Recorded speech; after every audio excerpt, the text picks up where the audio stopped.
नमस्कार, स्वागत है आप सभी का खबरें अभी तक की इस खास पेशकश में। मैं हूं आपके साथ नासिर कुरैशी। सियासत में बहुत सारी बातें कही जाती हैं, बहुत सारे दावे किए जाते हैं, लेकिन दावों के मुताबिक कुछ लोग काम कर पाते हैं, कुछ लोग काम नहीं कर पाते। हरियाणा के एक विधायक थे अभय चौटाला, जो अब भी विधायक हैं, लेकिन जब वो विधायक थे तो उन्होंने किसानों की हमदर्दी में और कृषि कानूनों के विरोध में इस्तीफा दे दिया था। इस्तीफा देने की बातें और किसानों के सहयोग की, किसानों की हमदर्दी की बातें बहुत सारे लोग कर रहे थे, लेकिन हरियाणा में विपक्षी पार्टियों में से अभय चौटाला ऐसे थे जिन्होंने इस्तीफा दिया। फिर वो एक बार चुनाव के मैदान में उतरे और फिर से जीत हासिल की।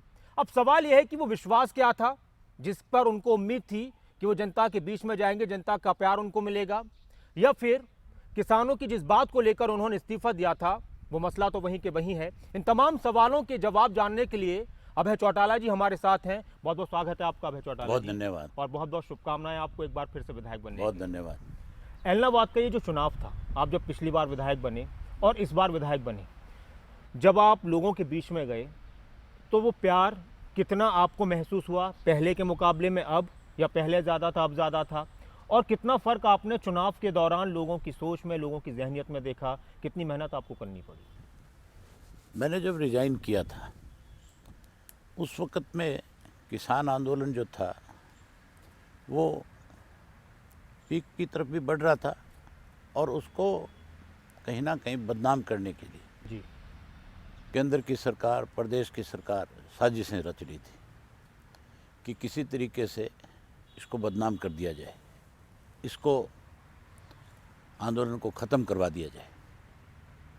लेकिन क्योंकि मुद्दा बहुत बड़ा था, कृषि के तीन काले कानून बना दिए गए थे जिससे हर व्यक्ति जो खेती करने वाला था वो सोचने पे मजबूर था। जिस किसी ने भी उस कानून को समझा उसने उसी दिन फैसला कर लिया कि मैं अब तब तक लड़ूंगा जब तक ये काले कानून ख़त्म नहीं हो जाएंगे। अगर ये ज्यों के त्यों रह गए तो फिर आने वाले वक्त में मेरी जो नस्लें हैं, जहाँ मेरी फसल बर्बाद हो जाएगी वहाँ मेरी नस्ल भी ख़त्म हो जाएगी। इसलिए हमें इस लड़ाई में जाना चाहिए और लोग वहाँ बहुत बड़ी संख्या में पहुँचे। उसको कैसे कमज़ोर किया जाए, इसके लिए केंद्र की सरकार ने तिरंगा यात्रा में किसान को बदनाम करने के लिए कहीं तिरंगे के अपमान की बात कह करके उसको कमज़ोर करने की कोशिश करी। मुझे बहुत लोगों ने कहा कि आपको जो है अब रिज़ाइन नहीं करना चाहिए क्योंकि ये आंदोलन तो जो है कहीं समाप्ति की तरफ बढ़ना शुरू हो गया। लेकिन मैंने कहा कि अगर आज मैं इस्तीफ़ा नहीं दूंगा, आज अगर मैं अपना फैसला बदलूंगा तो फिर किसानों का विश्वास जो है उठ जाएगा। और मैं इसलिए इस बात के ऊपर मजबूती के साथ खड़ा रहा कि चौधरी देवीलाल जो है वो हमेशा गरीब के साथ जब कभी भी किसी ने उसको दबाने की, कुचलने की कोशिश करी या किसान के खिलाफ कभी किसी सरकार ने कोई फैसला लिया तो उन्होंने हमेशा बड़े से बड़े पद को भी एक साइड में छोड़ दिया। मैंने ये तय कर दिया था कि मैं इस्तीफ़ा दूंगा और तब तक किसान की लड़ाई लड़ूंगा जब तक किसान के साथ न्याय नहीं हो जाएगा। लेकिन किसान के साथ तो न्याय अभय जी ये है कि तीनों कृषि कानून रद्द हों, तो उससे आपको हासिल क्या हुआ? फिर दोबारा से चुनाव हुआ, पैसा खर्च वही हुआ। बात मैं बता रहा हूँ आपको। उसके बाद में रिज़ाइन करने के बाद लोगों के बीच में गया, इस आंदोलन का हिस्सा बना, लगातार बॉर्डरों पे ऊपर गया, किसानों का उत्साह बढ़ाया और अपनी पार्टी के एक कार्यकर्ता को इस आंदोलन के साथ जोड़ दिया। जो चुनाव वेस्ट बंगाल के चुनाव के साथ होना चाहिए था उस चुनाव को ये अक्टूबर तक ले आए।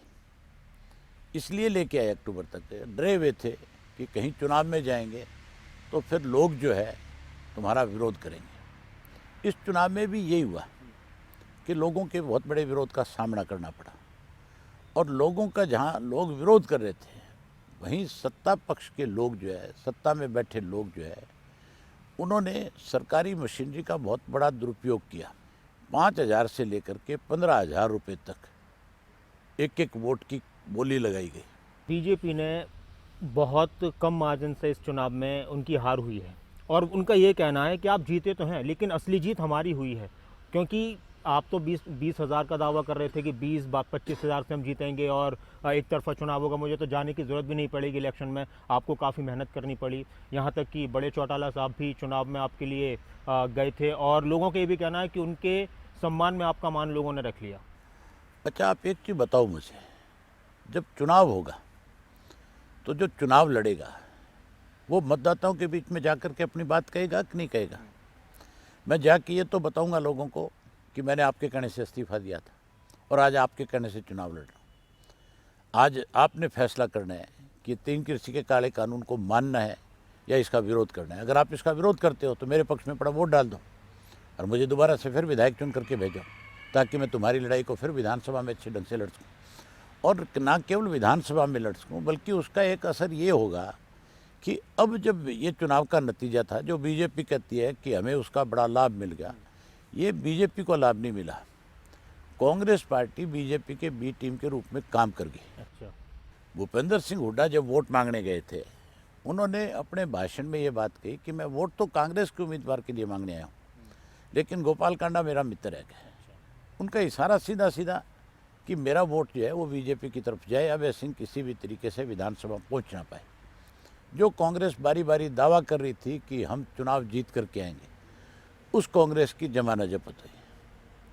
उस कांग्रेस का वोट जो है 15,000 कम हुआ। बीजेपी जो दावा कर रही है कि हमारा वोट बढ़ा, वो 15,000 वोट जो वहाँ कम हुआ है, वो वोट बीजेपी को ट्रांसफ़र हुआ।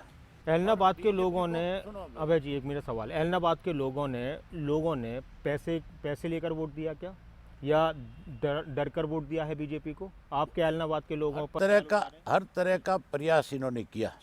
खरीद फरोख्त करने में कोई कमी नहीं छोड़ी, गरीब लोगों को लालच देने में कोई कमी नहीं छोड़ी, बहुत पैसा बांटा। लोग तो ये कहते हैं कि 100 करोड़ से ज़्यादा रुपया सरकार ने इस चुनाव में खर्च किया। इस एक सीट के चुनाव में? एक सीट के चुनाव में। ये आम लोगों की ज़बान पे है, और आम लोगों के नहीं, सोशल मीडिया पे आज भी आप जा कर के यूट्यूब पे कहीं देखोगे तो वहाँ आपको बहुत सारे यूट्यूबर जो हैं, जो चलाने वाले हैं सोशल मीडिया में, वो दिखा देंगे। ऐसे तो कोई भी कुछ भी कह सकता है, उस पर यकीन, उसका कोई सबूत भी तो होना चाहिए। अगर आप पेश करेंगे आने वाले वक्त में कि 100 करोड़ रुपए खर्च किए हैं। बहुत सारे सबूत मैंने इलेक्शन कमीशन को दिए। इलेक्शन कमीशन को वीडियोग्राफी करके भी हमने दी। हमने उनसे बताया कि इस जगह पे पैसे बांटे जा रहे हैं, आप अपने लोगों को भेजो। इलेक्शन कमीशन भी मुक्त दर्शक हो गया। इलेक्शन कमीशन ने कोई कार्रवाई नहीं करी। को ऐसा भी लगा एक बारी की जब बहुत कम मार्जिन है, कहीं ऐसा ना हो कि पासा पलट जाए, हार हो जाए? मुझे एक दिन भी, एक मिनट भी एहसास नहीं हुआ। मुझे एक मतदाता पे, मेरे पे भरोसा था। मुझे पता था कि मैं किस किस गांव में कितने कितने वोट से जीत सकता हूं। और मैं जैसे ही काउंटिंग का 10वां 11वां राउंड ख़त्म हुआ था, मैं काउंटिंग में गया और जा कर के सीधा प्रेस के लोगों से मिला था। और मैंने प्रेस के लोगों ने जब मुझे पूछा कि अभय जी आप क्या कहना चाहोगे, मैंने बड़ा खुल करके कहा कि मैं अब जो है 8,000 वोटों से कम जीतने वाला हूँ। ये मैंने दावा किया था। कोई भी आदमी इस तरह से दावा नहीं कर सकता। मुझे पता था कि अगले जो बूथ खुलेंगे उन बूथों में मेरा मार्जिन बढ़ेगा सब में, मैं कहीं पे भी लूज। और आपने एक बयान और दिया था उसी दौरान कि शेर अकेला होता है और जो शेर होता है तो वो जीतता है। आपने देखा नहीं कि कांग्रेस, बीजेपी, जेजेपी, अलोपा और भी जो ताकतें थी वो सारी इकट्ठी हो गई थी। सारी सरकारी मशीनरी, पैसा, धन बल, सब चीज़ें इकट्ठी करके मेरे खिलाफ लड़ाई लड़ी जा रही थी। इसी तरह से जंगल के अंदर भी कई दफ़ा शेर के ऊपर जो है कुछ इस तरह के लोग जो है अटैक कर लेते हैं, जिनको आप लकड़बग्गा कह सकते हो, गिद्दड़ कह सकते हो, कुत्ते कह सकते हो। वो उसको अकेले को देख करके 20, 30, 50, 100 इकट्ठे होकर के उसको इंजर्ड तो कर सकते हैं, लेकिन उसको हरा नहीं सकते। यही हालत मेरे चुनाव में थी। मेरे को चुनाव हराने के लिए कांग्रेस को भी तो मेरा इस बात को लेकर के डर था, और भूपेंद्र सिंह हुड्डा को पर्टिकुलर इस बात का डर है आज भी कि अभय सिंह अगर विधानसभा में जीत करके जाएगा तो उसका इफेक्ट सीधा सीधा कांग्रेस के ऊपर पड़ेगा। हुड्डा तो लगातार पिछले 7 वर्षों से बीजेपी के साथ खड़ा है। जो बीजेपी चाहती है हुड्डा उसी तरह से करता है। ये तो किसी से छुपा हुआ है। बीजेपी के खिलाफ बोलते हैं। आप मुझे एक जवाब दे दे एक बात का, और आप हुड्डा से पूछ भी ले जा करके, सुभाष चंद्र एमपी राज्यसभा कैसे बना, पेन की स्याही किसने बदली? और उसके बाद दीपेंद्र हुड्डा के सामने आप बीजेपी वालों से पूछो कि आपने जब और दूसरी स्टेटों में जहां आपके पास वोट नहीं था राज्यसभा का दूसरा कैंडिडेट जिताने के लिए, वहाँ आपने ला करके कैंडिडेट खड़े किए, वहाँ आपने हॉर्स ट्रेडिंग करने की कोशिश करी। यहाँ पे हरियाणा में 1 वोट की कमी थी सिर्फ इनके पास, और 7 ऐसे कांग्रेस के एमएलए आज भी हैं जो हुड्डा के अगेंस्ट, जब कभी भी हुड्डा के पक्ष में वोट डालने की बात आएगी वो किसी कीमत पे वोट नहीं डालेंगे, चाहे उनको हाईकमांड भी कह देगा, क्योंकि हाईकमांड की बात को हुड्डा ने भी पहले अस्वीकार करने का काम किया था। इस चुनाव में शैलजा तो अपने कैंडिडेट के लिए प्रयास कर रही थी, और हुड्डा जो है गोपाल कांडा को दोस्त बता करके बीजेपी की मदद में लगा हुआ। आपका शेर वाला बयान था, तो उस पर किसी ने बयान दिया ना हो, उस पर दिग्विजय चौटाला जेजेपी के नेता वो कह रहे थे कि खुद किसी अपने आप को शेर कहने से कोई शेर थोड़ी बन जाता है, और फिर उनका ये भी कहना था कि हमने दिल जीते हैं लोगों के ऐलनाबाद में, हमने दिल जीते हैं, उन्होंने चुनाव नहीं जीता, उनकी तो असल में हार हुई है। ये तो आप ये मान के चलो कि जो इस तरह की बात करते हैं वो बुखलाहट में है बेचारे, और दिग्विजय की बात का कोई महत्व भी नहीं है। दिग्विजय किस जगह पे है, कहाँ हैसियत है, ये तो चुनाव छोड़ के भाग्य थे। ये तो इनको जब ऑफर मिली बीजेपी की तरफ से कि तुम चुनाव लड़ लो, इन्होंने तो हाथ खड़े कर दिए थे। ये तो मेरे लिए ये भी कहते थे, अजय सिंह का बयान था, आपने पढ़ा होगा, उन्होंने कहा था कि अजय सिंह अगर विधानसभा का सदस्य आज है तो हमारी वजह से है, क्योंकि हमने उसकी मुखालफत नहीं करी थी। इस चुनाव के अंदर तो एक अजय सिंह नहीं, चारों जो है जोर लगा रहे थे, और एडी चोटी का जोर लगाया था, सब कुछ किया, हर तरह के अच्छे काम किए, उसके बावजूद भी मैं जीत के आ गया। तो अब तो उनको ये स्वीकार कर लेना चाहिए कि अभय सिंह को तुम हराने में सक्षम नहीं हो, अभय सिंह को तुम रोक नहीं सकते विधानसभा तक जाने में। आने वाले वक्त में अभय सिंह जो है इनको इनकी हैसियत जरूर दिखा देगा। चौधरी देवीलाल की नीतियों का बखान करना और चौधरी देवीलाल की नीतियों को आगे बढ़ाने में बहुत फ़र्क है। एक आदमी का नाम लेकर के राजनीतिक दाव लगाना तो आसान काम हो सकता है, काट की हंडी भी एक बार ही चढ़ती है। उनका भी तो हक है, वो भी उस परिवार का हिस्सा है, तो वो क्यों ना नाम लेंगे, आप भी तो उन्होंने नाम तो चौधरी देवीलाल की नीतियों को ले जा करके बीजेपी की गिरवी रख दिया। दुष्यंत का बयान आया था कि एमएसपी जिस दिन खत्म हो जाएगी, एमएसपी जिस दिन किसान को नहीं मिलेगी, उस दिन मैं रिजाइन दे दूंगा। आज बाजरे की एमएसपी नहीं मिल रही, आज धान जो है लोग अपनी ट्रालियां लेकर के वापस घरों को गए, उनका धान नहीं खरीदा जा रहा। पीआर धान जो है आज उसकी खरीद बंद कर दी गई, उसको एमएसपी कहाँ मिल रही है फिर? तो फिर इनको अपनी कई बात पे रहना चाहिए। धान पर, खाद पर मुख्यमंत्री ने भी बयान दिया है कि एक दाना खरीदा जाएगा और किसी भी तरीके की डीएपी खाद में परेशानी नहीं आने दी जाएगी। बयान दे दिया मुख्यमंत्री ने। अब मुझे बताओ कि रोजाना आपके चैनल दिखा रहे हैं, अखबारों में आ रहा है कि फलानी जगह किसान जो है मंडी को ताला लगा रहे हैं, आज किसान का धान नहीं खरीदा जा रहा। फिर मुख्यमंत्री की बयान की कहाँ अहमियत रहेगी? मुख्यमंत्री का बयान देना और उसको हकीकत में बदलने में बहुत बड़ा अंतर है आज। अबे जी, एक सवाल ये है कि अभी 75% नौकरियों की जो बात कही थी जेजेपी ने, अब उस पर फैसला हो चुका है, और 75% नौकरियां जो निजी उद्योग हैं हरियाणा के, उसमें हरियाणा के नौजवानों को ही मिलेंगी, जो उद्योग हरियाणा में होंगे। उस पर आपका क्या कहना है? ये अच्छा फैसला नहीं है? प्रदेश के नौजवानों को रोजगार मिलेगा? आप मुझे एक चीज़ बता दें, ये लागू कब से होगा? ये अब अगली जनवरी से लागू हो जाएगा। ये 2022 में जनवरी में लागू होगा। पीछे जो उद्योग लगे हुए हैं उन पे तो लागू नहीं है, उन्होंने इस तरह का अपना प्लानिंग किया है। उन पे कोई लागू नहीं है। उन उद्योग में कहीं किसी को रोजगार नहीं है। नया जो उद्योग लगेगा उसमें भी एक शर्त है, आपने देखी होगी। इसको जब बारीकी से पढ़ोगे तब आपको पता लगेगा कि किसी को फायदा नहीं होने वाला इससे। ये केवल और केवल एक ड्रामेबाजी है, अखबारी खबर है। अब जो नया आगे उद्योग लगेगा उसमें भी उसको 2 साल के लिए छूट है नए उद्योग लगाने वाले को, कि वो 2 साल तक जिसको मर्जी अपने यहाँ पे रोजगार दे। तो फिर रोजगार मिलेगा कहाँ से 75%? आप मुझे बताओ भी किस तरह से मिलेगा? नया उद्योग हरियाणा में कैसे लगेगा जिस प्रदेश के अंदर कानून व्यवस्था नाम की चीज़ नहीं है, जो प्रदेश की सरकार भ्रष्टाचार के गर्त में डूबी हुई है, जहाँ बिना पैसे के लेन देन के कोई छोटा मोटा काम नहीं होता है, वहाँ आप उद्योग की उम्मीद करते हो? आज यहाँ बिजली नहीं है, आज यहाँ पानी नहीं है, आज यहाँ पे सरकार नाम की कोई चीज़ नहीं है। आज अधिकारी अपनी मनमर्जी से इस प्रदेश के अंदर फैसला ले रहे हैं, दोनों हाथों से इस प्रदेश को लूटने में कानून लोग लगे। व्यवस्था पर सरकार का ये कहना है कि पहले जो प्रदेश के अंदर कानून व्यवस्था थी, बिगड़ी हुई थी, उसको हमने सुधार दिया है, और अब अपराधियों के दिल में कानून का खौफ है। आप एक चीज़ और बताओ फिर, जब हर साल सरकारी एक आंकड़ा आता है सरकार की तरफ से स्वयं ये बताया जाता है कि क्राइम कितना बढ़ा कितना घटा, किसका क्राइम बढ़ा किसका कम हुआ, वो फिर हर साल बढ़ क्यों रहा है। अगर ये कहते हैं वो कि ये हमने कहते हैं कि भाई हम अब एफआईआर होती है, पहले होती नहीं थी, अब होने लगी हैं, अब हम हर चीज़ रिटर्न में लेते हैं, पहले तो छुपा दिया जाता था। आप ये बताओ कि रेप की घटनाएं जो पहले होती थी, क्या उनकी एफआईआर नहीं होती थी? ये कैसे ये इस बात का दावा कर सकते हैं? अगर पहले किसी लड़की के साथ रेप होता था तो उसकी भी एफआईआर लॉन्च होती थी। आज रेप की घटनाएं बढ़ गई, आज महिलाएं सुरक्षित नहीं हैं, चोरी और डकैती के मामले बढ़ गए, आज हत्याओं के मामले बढ़ गए, आज आत्महत्या के मामले भी बढ़ गए। ये सब चीज़ें सरकार की बेकायदगी की वजह से है। क्राइम जब पूरे देश के आप देखते हो तो हरियाणा में क्राइम हर साल बढ़ता है। आपने फिर एक बयान और भी दिया, आपने कहा कि अगर लोग कहेंगे तो मैं दोबारा से इस्तीफा दे दूंगा, आपने ये भी कहा। इस पर हरियाणा के उप मुख्यमंत्री दुष्यंत चौटाला कहते हैं कि इस्तीफे की बात करते हुए इस्तीफे को मजाक बना लिया है, और मैं तभी अभय चौटाला को नॉन सीरियस पॉलिटिशियन कहता हूँ। जो खुद नॉन सीरियस लोग होते हैं वो इस तरह की बातें करते हैं। इनको क्या मतलब है किसानों से? इनको मतलब सिर्फ पैसे से है। इनके ऊपर कितने आरोप हैं, कितने लोग आज जो है इनको इन्हीं के अपने दिए हुए बयान के नीचे लोग क्या क्या लिखते हैं, आपने पढ़ा होगा किस तरह का लोग इनके खिलाफ अपनी ज़बान का प्रयोग करते हैं, भाषा बोलते हैं। मैं तो दुष्यंत से, अजय सिंह से एक बात करना चाहता हूँ। ये बारी बारी ये बात कहते हैं कि हमने अभय सिंह को पूरी पार्टी सौंप दी थी, हमने अभय सिंह को 20 एमएलए दे दिए थे, हमने अभय सिंह को ये कुछ दिया। वो एक काम और कर दे मेरा, उन्होंने मुझे सब कुछ दे दिया, वो एक चीज़ और दे दे। चौधरी ओम प्रकाश चौटाला की वजह से ही आज वो अपने नाम के पीछे चौटाला लिखते हैं।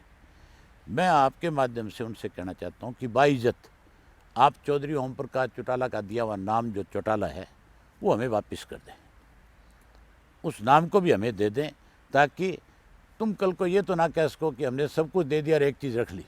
जो नाम चौटाला की वजह से आज तुम्हारा कहीं है, उसको भी बाइज्जत हमें दे दो। अपने नाम के पीछे से चौटाला हटा लो।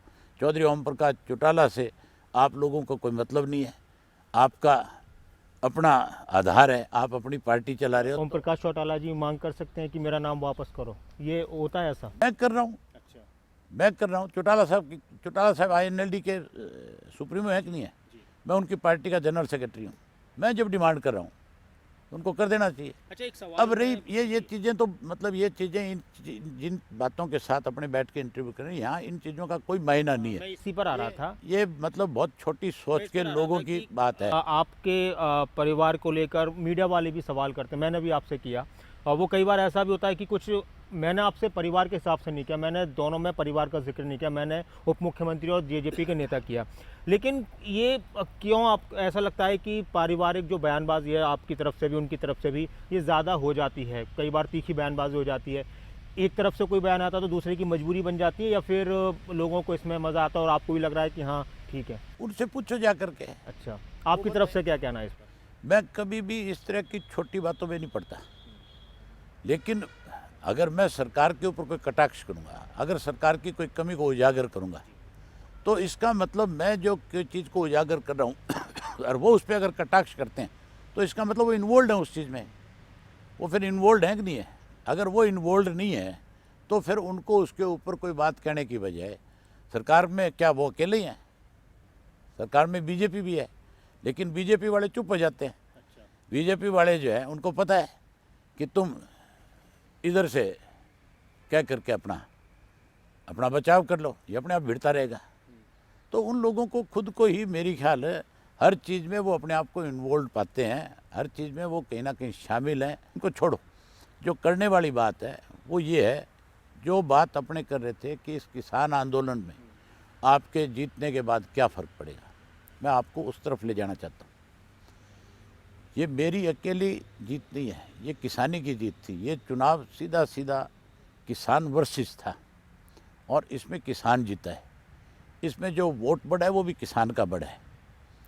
जो 9000 वोट मेरा बढ़ा है वो मान के चलो कि लोगों का एक विश्वास मेरे प्रति इसलिए बढ़ा कि मैं किसान के लिए लगातार उनकी आवाज़ को उठा रहा हूँ, उनकी लड़ाई को लड़ रहा हूँ। अब इसका नतीजा ये निकलेगा, मुझे बहुत सारे पत्रकार साथियों ने ये बात पूछी कि अभी तक इसका कोई हल नहीं हुआ, अब सरकार हल करेगी। अच्छा, आप देखना आपके जीत जाने से सरकार पर इतना दबाव क्यों पड़ जाएगा? सरकार हिमाचल में भी हारी है, यूपी के भी इलेक्शन है। सरकार को अगर इतना ही इस पर फर्क पड़ता तो आंदोलन अगर कहीं है सबसे मजबूती के साथ तो वो हरियाणा में है।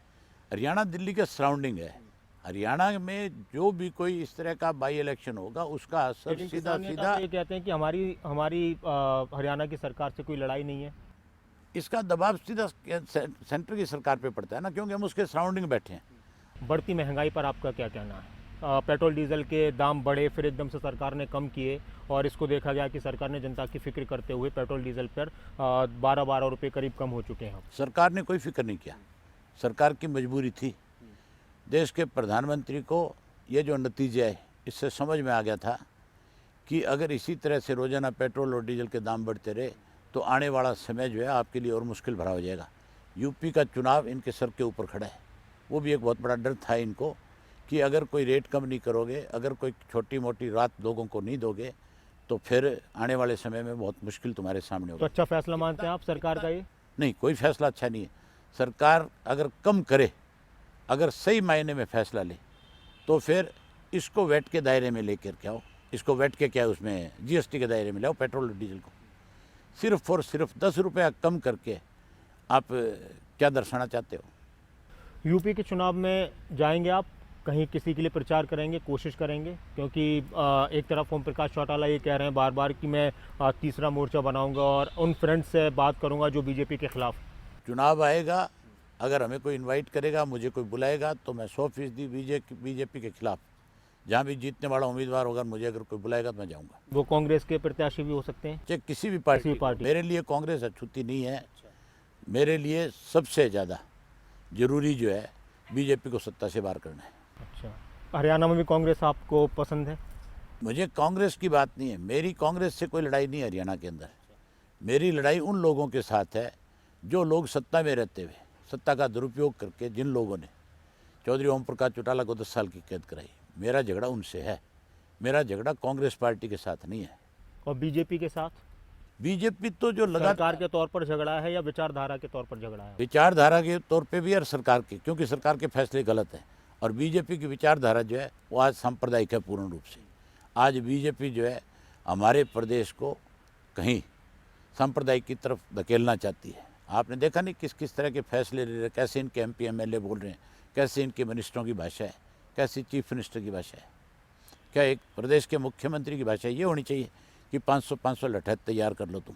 बीजेपी और जेजेपी के नेता जहाँ भी जाते हैं तो बहुत सारे किसान उनका विरोध करने के लिए पहुँच जाते हैं। उनका ये कहना होता है कि किसान नहीं है। कभी वो कहते हैं कि इनेलो के लोग हैं, कभी कहते हैं कांग्रेस के लोग हैं। तो क्या आप भेजते हैं विरोध करने के लिए अपने कार्यकर्ताओं को? हमारी पार्टी के लोग जो है वो किसान नहीं है। जो इस हरियाणा प्रदेश के अंदर है, जनता जो 70-80% जनता जो खेती के काम के साथ जुड़ी हुई है, उसको आप क्या मानते हो? किसान है। तो फिर वो किसान जाएगा नहीं विरोध करने? जितना भी किसान है आज इस देश का, वो किसी ना किसी राजनीतिक दल के साथ संबंध है उसका। वो कहीं ना कहीं अपना वोट कास्ट करता है। तो क्या उसको विरोध करने का अधिकार नहीं है? वो क्यों नहीं विरोध करेगा? अगर आपके साथ तो जनप्रतिनिधियों को काम करने से रोका जाए, अगर कोई आपके साथ गलत व्यवहार कर रहा है, क्या आप उसका विरोध नहीं करोगे? क्या आप उसको स्वीकार कर लोगे? स्वीकार अगर आप करोगे तो इसका मतलब फिर तो आप ये मान के चलो कि आपने सरेंडर कर दिया। लेकिन कोई जनप्रतिनिधि जनता के लिए कोई काम कर रहा है या जनता के हित का कोई काम करने जा रहा है तो आपको लगता है कि उसका विरोध करना चाहिए? जनता के हित के काम तो करे तो विरोध कौन करेगा? जनता के हित के काम तो हो ही नहीं रहे। आप मुझे बताओ पिछले 2 वर्ष से कौन से सरकार के ऐसे फैसले हैं जिससे आम लोगों को लाभ मिला है? आज एमएसपी खत्म हो रही है, क्या किसान उसका विरोध नहीं करेगा? उसकी फसल को कोई लूटेगा, वो सरकार का विरोध नहीं करेगा तो किसका करेगा? आज अगर काले कानून बनाए जाते हैं, अगर उन कानून के तहत उसकी ज़मीन को छीनने की चेष्टा करे, क्या उसका विरोध नहीं करेगा? एलनाबाद की जनता ने आपको प्यार दिया, एक बार फिर से विश्वास जताया। अब उनको विकास की उम्मीद होगी आपसे कि आप क्षेत्र में ज़्यादा से ज़्यादा काम करवाएं। तो आपको लगता है कि आप काम करवा पाएंगे जब आप इतने बड़े बड़े आरोप लगा रहे हैं? क्योंकि ठीक है आप अपने स्तर पर एक विधायक हैं, लेकिन सरकार से मदद की आपको ज़रूरत रहेगी। तो आपको लगता है कि सरकार मदद करेगी आपको? मुख्यमंत्री ने, सत्ता में बैठे सारे लोगों ने पिछले दिनों जब चुनाव था तो जब प्रचार में गए हुए थे तो वहाँ लगातार एक बात कह रहे थे कि अभय सिंह चौटाला ने कभी भी आपने कभी उनसे बात ही नहीं की ऐलनाबाद के काम विकास के लिए कोई बात नहीं करी।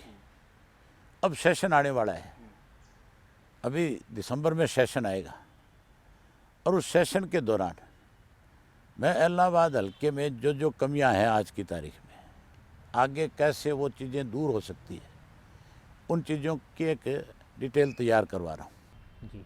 और मैं जब मुझे मौका मिलेगा अपनी बात कहने का, मैं मुख्यमंत्री को ये बात ज़रूर याद दिलाऊंगा कि आप भी अपने भाषण में ये बात कह के आए थे कि भी आपका विधायक जो है डिमांड नहीं करता। मैं आज अपने हल्के में किस तरह से जो आज कमियां हैं उसको सरकार दूर करे, वो डिमांड्स आपके सामने रखता हूँ। मुख्यमंत्री वहीं उनको पूरा कर दें।